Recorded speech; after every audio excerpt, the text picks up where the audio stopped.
Okay, so the first question today is, what are some kashrut leniencies when eating by less religious relatives? Of course, first we have to be knowledgeable of the laws of kashrut in their ideal form, what is lechatchila.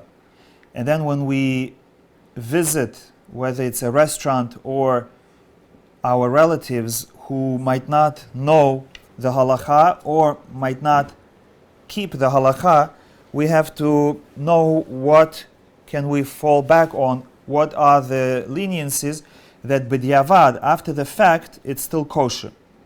And what things are not kosher if they're not done a certain way. So to begin with, of course, ideally the meat that we buy in a store has to be glad kosher, and not only glad kosher, it has to be Beit Yosef for Sephardim.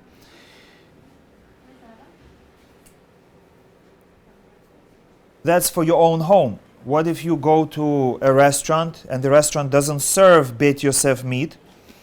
So then normally you cannot eat meat, but you can still eat chicken if it's a glad kosher restaurant, but they don't have Beit Yosef meat. You can still eat chicken, and you can still eat lamb and veal, because these things don't have to be Beit Yosef. Glad kosher is the same. But you cannot eat beef. Beef must be Beit Yosef. If you visit family or friends and they also keep glad, but they don't keep Beit Yosef, similar idea. You can eat in their house, but you can only eat chicken, veal, lamb, but not beef.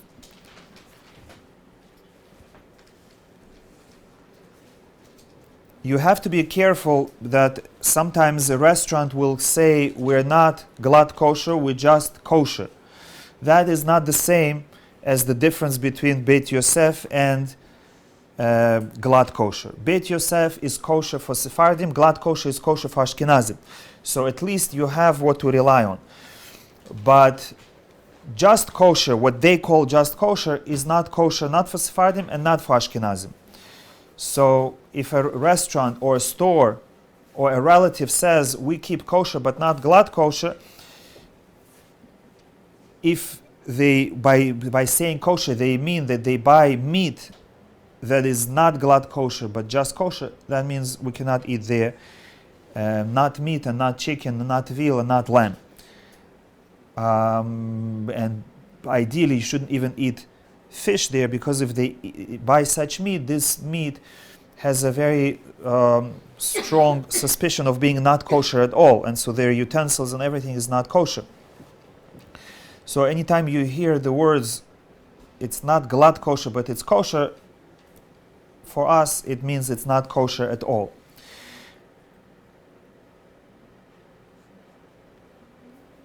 Now another important thing about meat is, if somebody bought meat that was not salted at the factory, it's also a red flag, and you should also not eat such meat, because number one, if meat was not salted at the factory, it most likely means that it's not glad kosher, because most glad kosher companies, they salt meat on site because they know that a regular consumer doesn't know how to kosher their meat, and so they do it for them because they care that people should eat kosher. They don't want just to say we shechted the animal and it's kosher and the rest is your responsibility, you do with the meat whatever needs to be done, we did ours. That's not good enough, because it's basically giving people something that is right now not kosher, hoping that they will kosher it, and most people don't know how to.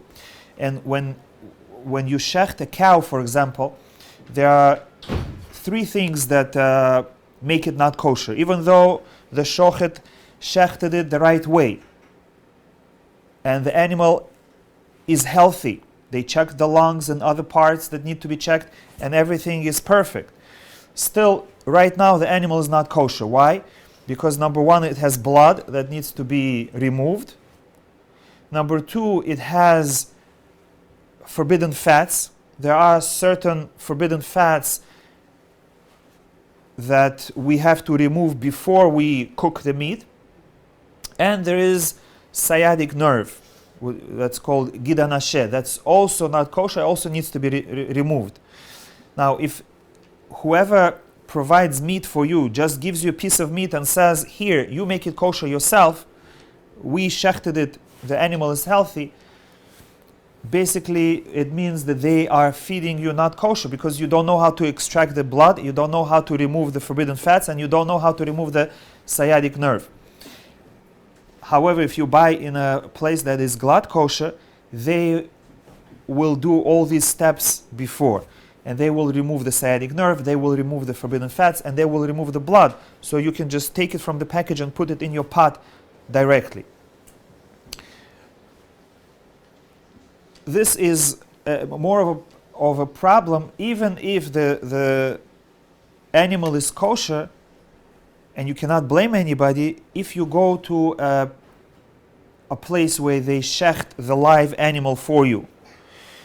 There, they for sure don't salt, and there they don't remove any of these forbidden things.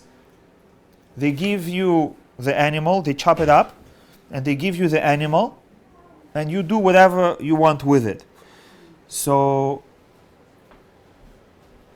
with blood, one potential way is to grill it, and if you roast it over fire, like shish kebab, so even though you don't know how to salt the meat, but just roasting it over over the coals will extract the blood will drip down, and the meat will be good.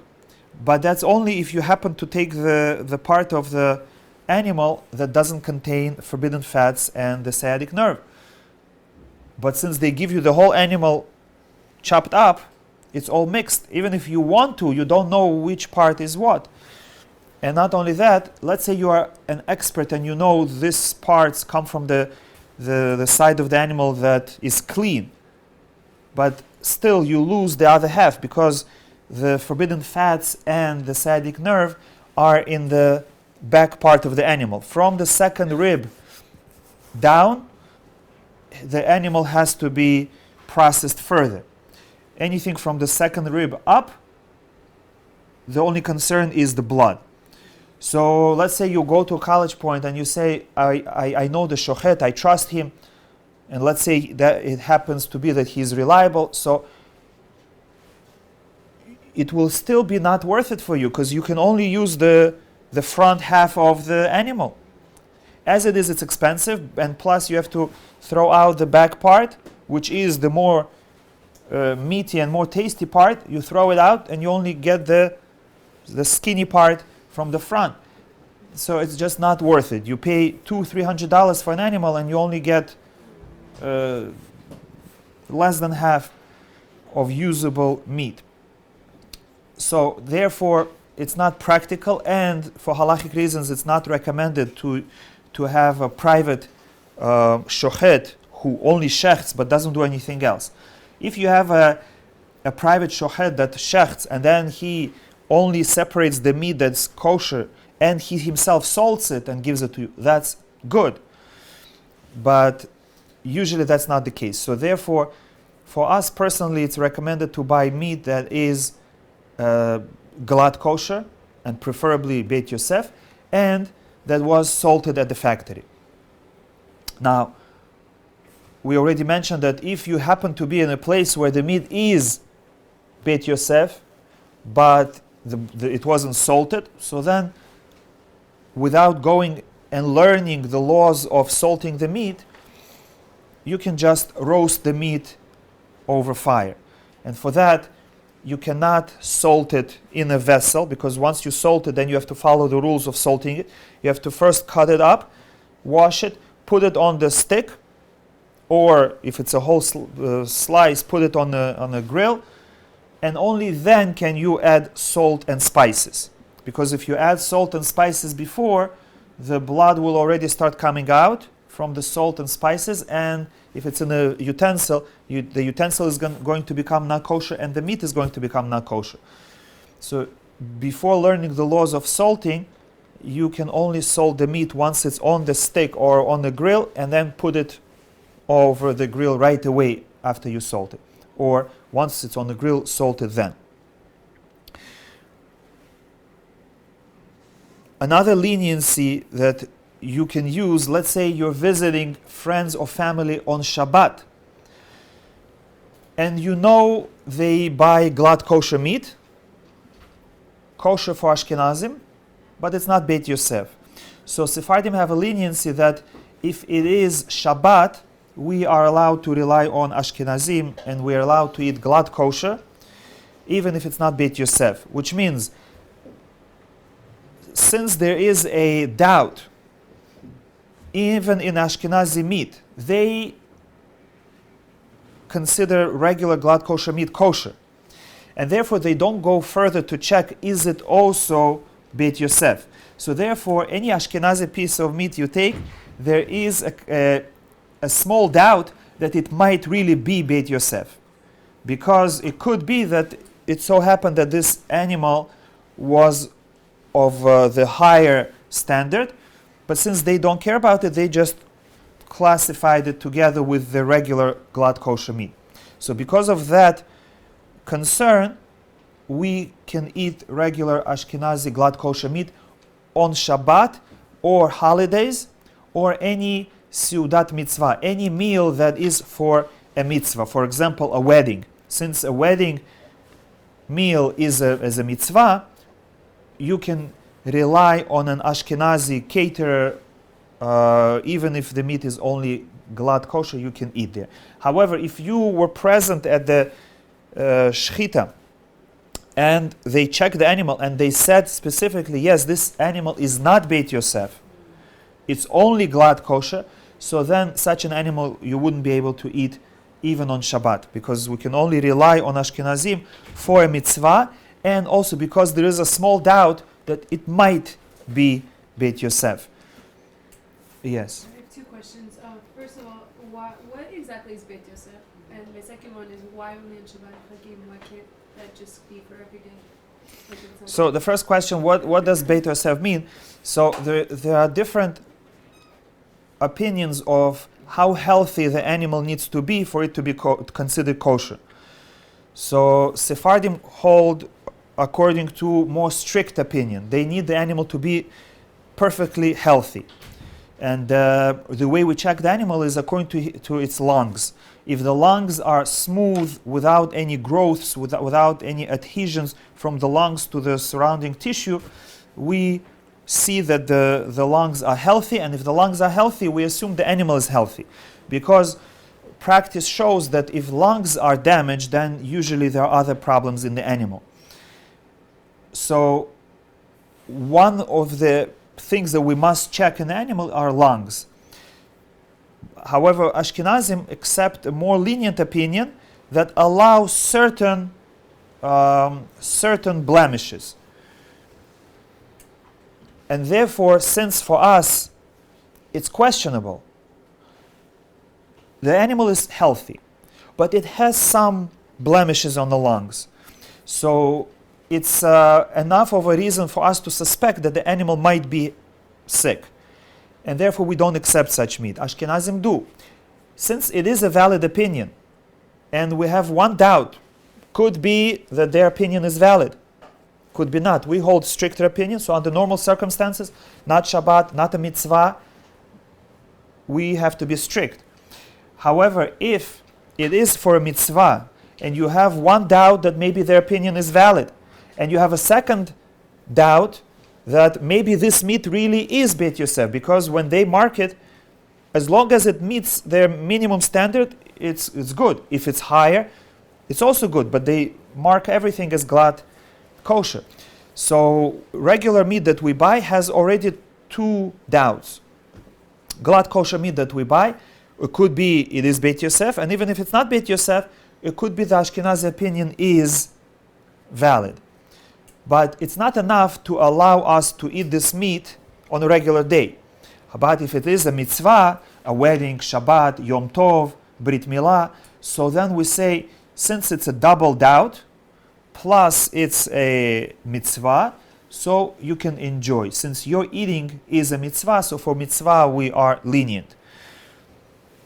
So if you're visiting your parents, grandparents, relatives, friends, you are at a Shabbaton where food is Ashkenazi, glad kosher, you can eat there everything because it's every meal on Shabbat is a mitzvah, and we're allowed to rely on Ashkenazim for mitzvah. I wanted to just ask, okay, so this is for mitzvah. Are you allowed to be more lenient to avoid a shalom bayit problem? Like, the opposite, and to avoid an avera? Do you see what I'm saying? Like, in case, like, you go to someone's house just for a random Thursday night dinner, and then you know that if you bring it up or if you don't eat it, they're going to start some kind of thing? Yeah, so some do allow it, that if it's going to cause a fight, if it's going to cause bad feelings or embarrassment to somebody, some do consider it as a mitzvah. However, if you know in advance, so you can try to avoid it. On Shabbat, when you visit a family, it's too late. The food is already cooked. You cannot shop. You cannot cook anymore. So you eat what you have. However, if you plan this in advance, or especially if you know that this is something that you will have to do on a consistent basis, let's say you do go to visit that relative or that friend every week or every month, so it's a topic to bring up and say, we are Sephardim, or we accept upon ourselves a stricter standard, and if you know we're coming, and if you're doing shopping, if you can, you have this on the shelf and you have this on the shelf, if you can, please choose that. But also keep in mind that even if you do visit your friends and relatives, if there are other foods available, for example, I said chicken or veal or lamb, which even Ashkenazim hold to the same standard as Sephardim, that should be your first choice. If it's a Seudat mitzvah, you don't have to limit yourself to those. You can eat even beef. But if it's not Seudat mitzvah and you have other food, you can choose. You can say, I would like today to eat chicken. I would like today to eat veal.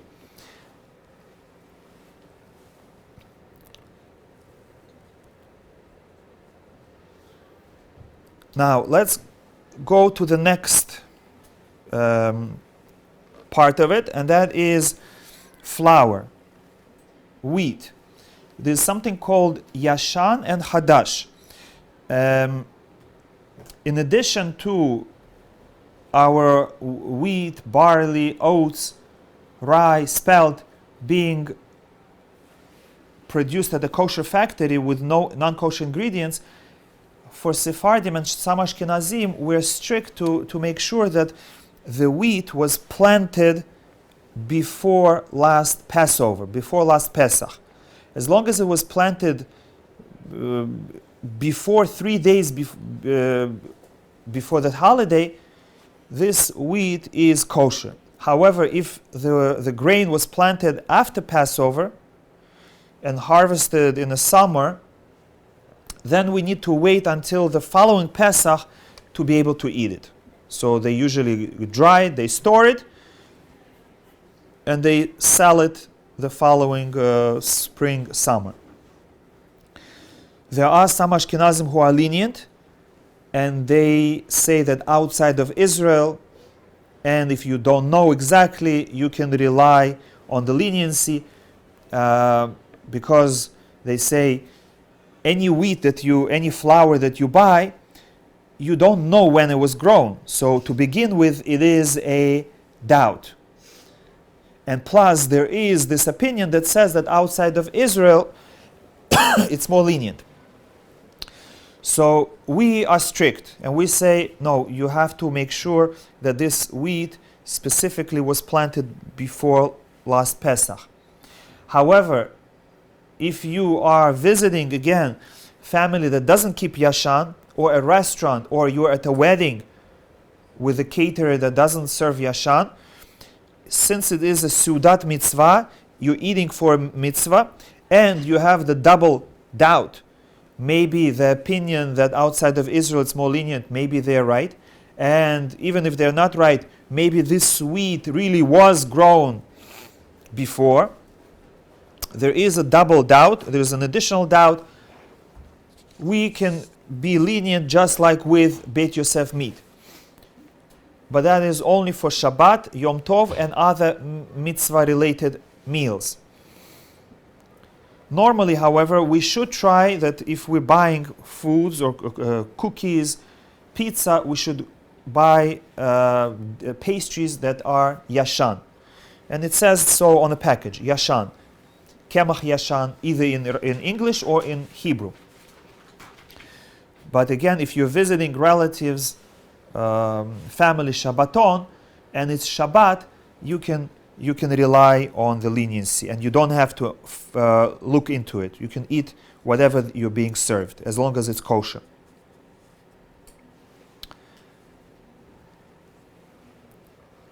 In addition to food being kosher, it needs to be cooked or baked by a Jew. And therefore, you might come to a family member and they bought something in a bakery. And the bakery, you'll say, it's just flour and water. You look at the ingredients, no problem. But since it was baked or cooked by a non-Jew, we cannot eat it. Or sometimes you have a nanny in your house and she cooked the food or she baked it. Or a neighbor gave your relatives this pastry or food, and the food might be kosher. The food might be just baked potatoes, no other ingredients. But because it was cooked by a non-Jew, you cannot eat it. So now when you visit your relatives, you have to look into that. Who was the food cooked by? So if it was cooked by your grandmother or your mother or a Jewish person, that's less of a problem. Some authorities hold that food must be cooked by a Jew who keeps Shabbat, because we have a rule that a Jew that doesn't keep Shabbat in some ways is like a non-Jew, and therefore when they cook, it could be that the food is non-kosher. So that is the most strict opinion, and if possible you should hold like that. However, for somebody who lives at home, and it would be very hard, since let's say their parents don't keep Shabbat and they cook for them, if you will now consider their food not kosher, it's going to create a lot of problems. So then, in such a case, until you get married, you can rely on the more lenient opinion that as long as the person is Jewish, the food is kosher, even if you didn't participate. However, if you want to keep the more strict opinion, you should try to participate in cooking process. Either you should turn the fire on, or you should put some ingredients in, or after the food is cooking, you mix it. This way, a Jew that keeps Shabbat will participate in the cooking process and is going to be considered Bishul Yisrael. Yes? What about like serving the food, like putting the food on a plate? Is that considered cooking process? No, once the food is edible, even if it's not fully cooked, but once it's edible, which means it's already half cooked, it's too late. So you have to participate in the first half of the process. So whether it is a nanny, you have to make sure she doesn't cook for two reasons. Number one, she shouldn't bring her own food. She shouldn't mix meat and milk. And she should not be the one cooking, because the food will be considered not kosher, even if all the ingredients are kosher. And the second person to keep in mind that might spoil your food is a home attendant. Sometimes elder grandparents have home attendants who are not Jewish, and they help them, and they might cook something for them. So teach your grandparents that they should light the fire, at least they should light the fire, or they should put some food into the pot, or they should stir the pot themselves. I remember either reading or hearing that if it's like fancier food, then that should be cooked by a Jew, or something that you would serve at like a more fancy table. If it's like morning breakfast or something very simple, then that has... That's true. There is a rule that only food that brings people closer, which means you would serve to somebody you respect, an honorable person. Yeah. So there is a machloket, what is considered food that would be served at an honorable dinner. Whether we look at that particular food or that particular ingredient. For example, potatoes. Potatoes are served at weddings, but it depends how you make it. It could be if they are prepared in a fancy way, it's considered honorable and it has to be cooked by a Jew. If they're made in a fast food style, maybe that is not honorable. But we see that at our weddings, they do serve French fries and all kinds of potatoes. So potato is considered a kind of a vegetable that even though is mostly junk food, but it is served at a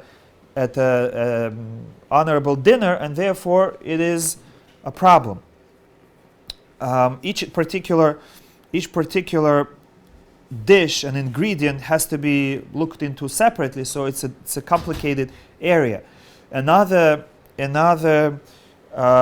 halakha that can help you is any food that is edible raw is allowed to be cooked by a non-Jew.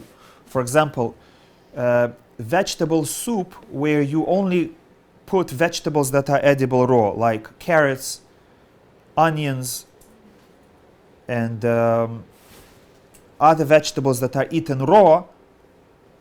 Even if a non-Jew cooks it, you can eat it. But if they put potatoes in, or other things that, like beans, that you cannot eat raw, then the soup becomes not kosher.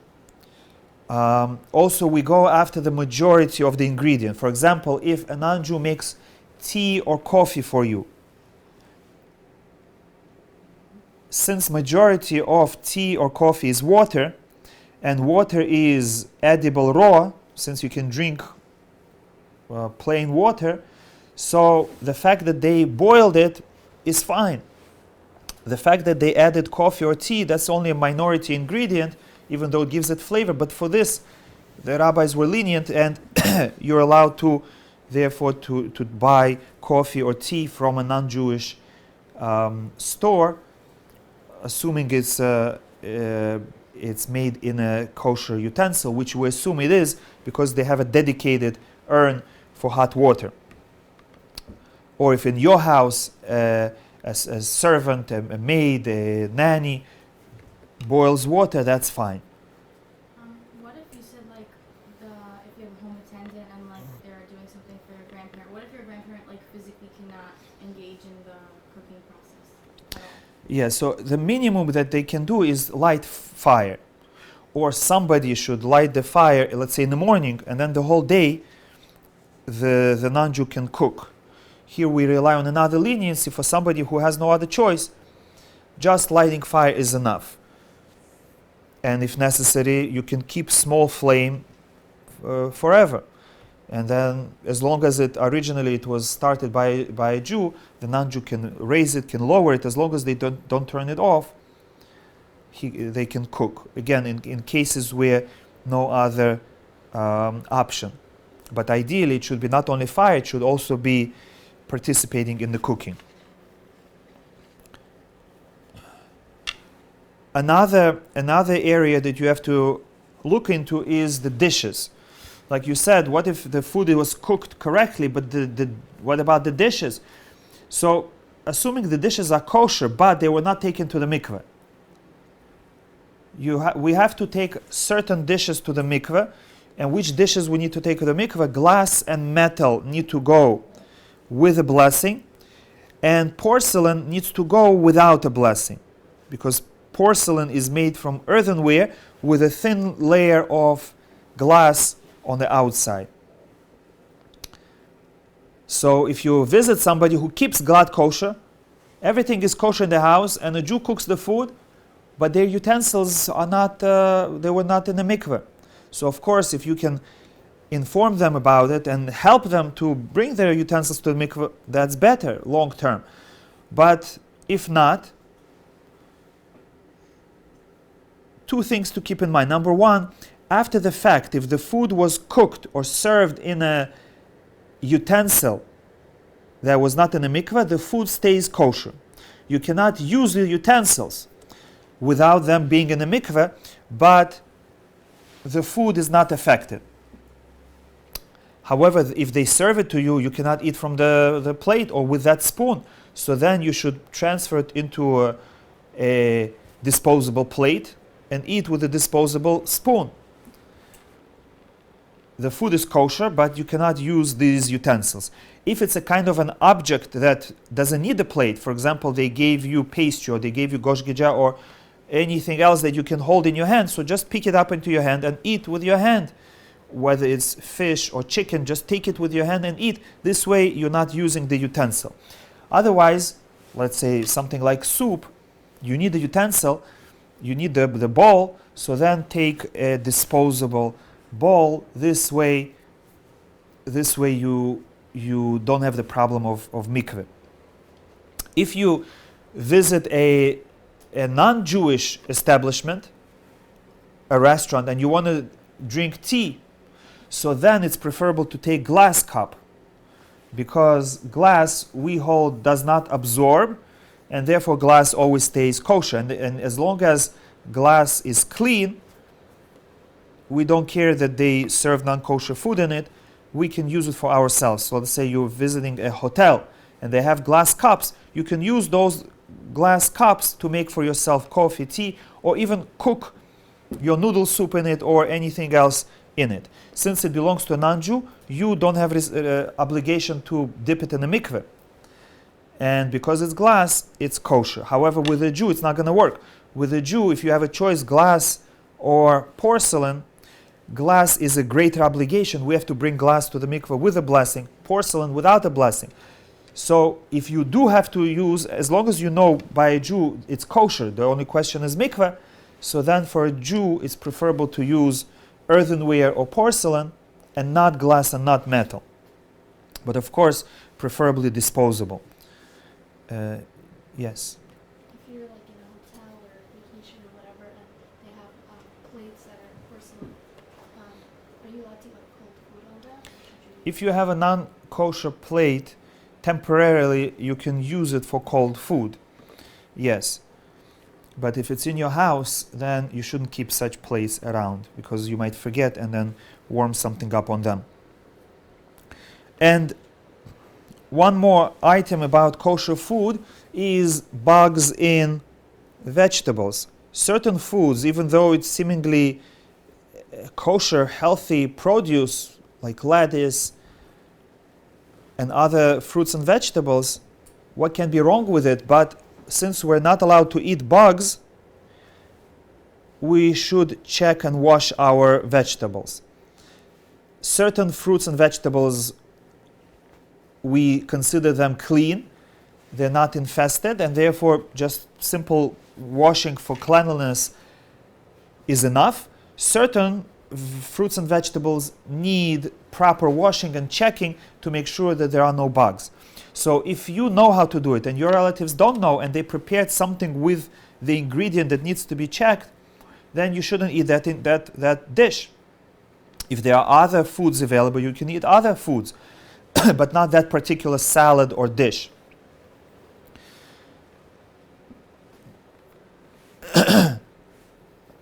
But it's good for everyone to take a class on how to clean vegetables properly, because then you will be able to give instructions to your parents, relatives, and friends how to do it. And there are certain general guidelines to make it quick and easy. Number one, there are certain companies that produce greenhouse grown produce, and that is bug free, and that you don't have to wash or check. So if you can buy it for them or they buy it for you and you eat it, that's perfect. If you know that, if it's also important to learn which vegetables, fruits you can trust. And for those that are problematic, it's important to know at least the minimum basic proper washing technique, so that if somebody doesn't want to go overboard, they feel it's too much, but at least let them do certain minimum to try their best. And what is that minimum? For certain vegetables, a certain minimum would be to wash them well, then to make soapy water with a little bit soap in it, and soak them for a couple minutes, and then wash them well under running water after that. That will solve majority of your issues. Of course, for somebody who wants to be extra careful, what they would do is afterwards rinse it, pour it into a strainer with a special mesh, very fine mesh, and see if there are any bugs there. And if there are bugs, they will do the process again of soaking in soapy water and rinsing it. But at least for your grandmother or mother, just on a minimum basic level, whatever vegetables might be infested, greenery, at least tell them to wash it well, then soak it in soapy water. Doesn't have to be very soapy, just a little bit soapy, and the soaking can be only 3 minutes, and then rinse it very well under running water. Whatever bugs are on the surface and are clinging to it, that should take care of. Now, you might have bugs that are inside the fruit, hiding under parts of the vegetable. Those you already need closer inspection. But at least for the bugs that are on the surface, they'll be washed away, not with plain water, but with a little bit soapy water. So again, if you are at a restaurant that you don't trust that they wash their vegetables properly, or by a relative, you should only eat vegetables that don't have a problem, like cucumbers, tomatoes, and carrots, and things like that, not greenery. Okay, any questions about this topic? Yeah? Can you mention some of those greenery that have to be soaked? For example, lettuce, cilantro, parsley, kale. Yes, most greenery, most leafy vegetables have to be washed, soaked in slightly soapy water, and then rinsed again. Which vegetables do we use the light box?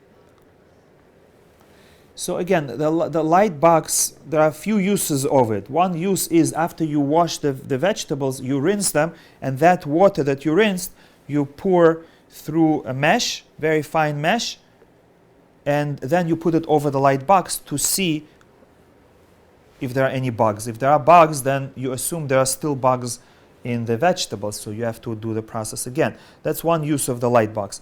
Another use of light box is to try to find worms within the leaves or within the fruit. If you don't have light box, you can look at the regular light.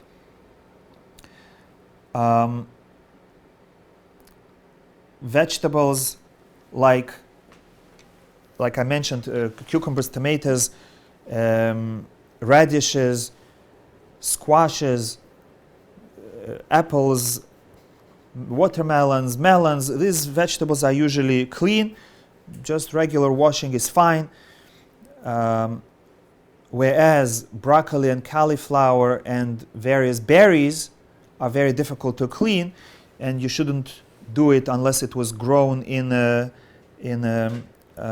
greenhouse. For example, there are many kosher companies that now bring, whether from America or from Israel, vegetables grown in greenhouses. They have cauliflower, they have broccoli, and they have strawberries and other difficult vegetables and berries that are bug-free.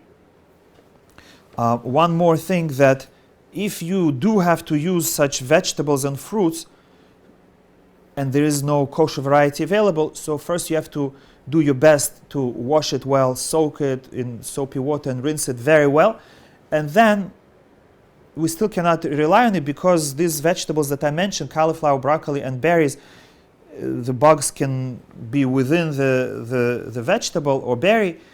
So then what you can do is at that point make a smoothie out of it, and that way if there are any bugs, they will be mashed and smashed, disintegrated, and once a bug is disintegrated, we use the rule of nullification and we go after the majority. As long as you don't, if you are not aware that any bug is there, and once you washed it and you don't see any bugs with your eyes, you are not aware the bugs are there or not. But since there might be bugs, you put it in a food processor, and that helps you to solve this issue that there shouldn't be a whole bug.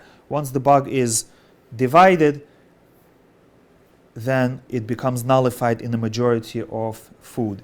So let's say baksh. Is it not? How could it possibly be a whole bug by the time it's cooked?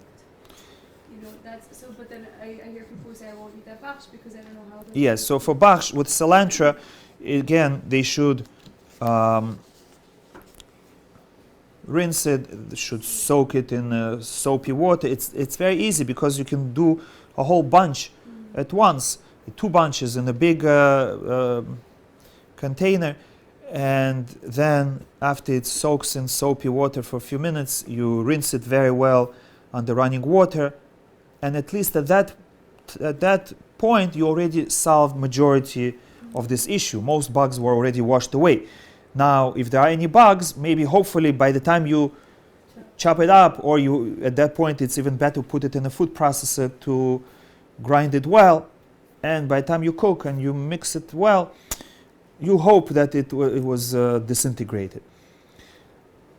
So, but at least that should be done. Yes? I had a question about a completely different kashrut topic. I was wondering if the Rabbi was going to touch on it, and that's chalav straw. Yes, Chalav Israel is another concern. There is a machloket whether here in America we can rely on OU for our milk, because according to a rabbinic law we can only drink milk or eat milk products if the milking process was observed by a Jew. For the concern that they might add milk from a non-kosher animal, or they might add other ingredients. So here in America, since there is a government law that you're not allowed to add anything into milk without specifying it on the label, and they have inspectors from the government checking on each processing plant, so some feel that that's enough of a supervision, that we don't have to be concerned that there are non-kosher ingredients. So as long as you have OU on the package, that's enough. However, according to some, they say no, we still need that a Jew should observe the milking process. So ideally, Sephardim should be strict and only get Chalav Israel, especially in Queens where it's available. And almost any store, any kosher store has Chalav Israel products, a variety of them. However, if a person is in a place where it's not available, then one can be lenient, at least for children. For children, one can be lenient and buy non-Chalav Israel products like yogurts and cheese and cottage cheese, things that are OUD but not Chalav Israel.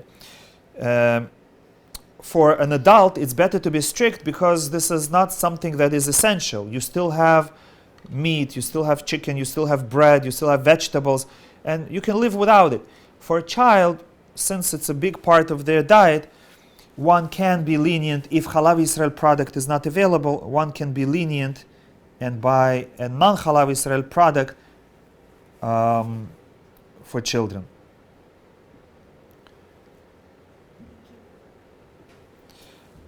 Okay, so we're going to stop today with this. Next week we're going to cover another question. Again, if you have questions, you can either send them to me directly or to Penina. Shavuot Tov.